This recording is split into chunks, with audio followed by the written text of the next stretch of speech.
Brexit has intensely divided political parties, and a Brexiteer Tory lord quizzed a Lib Dem Remainer on why her party previously demanded an EU referendum despite vowing to reverse the process, during a fiery archived BBC Question Time.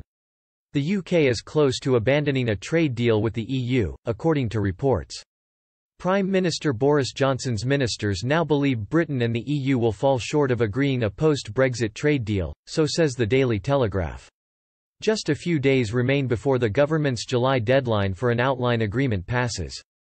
Now, the government's central working assumption is that Britain will trade with Europe on World Trade Organization (WTO) terms when the transition period ends on December 31.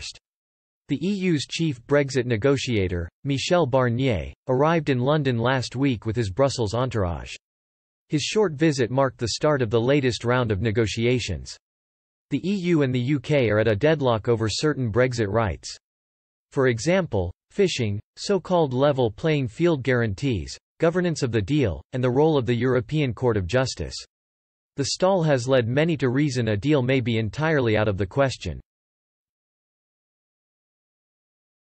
Instead, some sort of basic agreement is likely to be drawn up.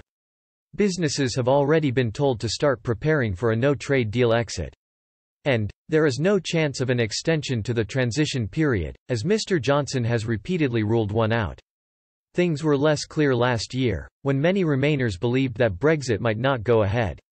This was especially true when former Liberal Democrat MEP Caroline Voden appeared on the BBC's Question Time alongside Tory Lord and staunch Brexiteer Norman Lamont. The pair found themselves at loggerheads over Ms. Voden's comments on a trade deal. She claimed it would take years to secure free trade deals with countries outside the EU. Lord Lamont pounced on the opportunity to pull Ms. Voden up on her party's voting record. He said, "But Caroline, if you say the best deal is the one we've got, remaining in the EU, why on earth did the Liberal Democrat Party ever vote for a referendum in the first place? Why did the party say in the referendum campaign, 'Your result will be respected'? If you'd made up your mind that the referendum was irrelevant and the best deal was to remain, why on earth did you support a referendum in the first place?"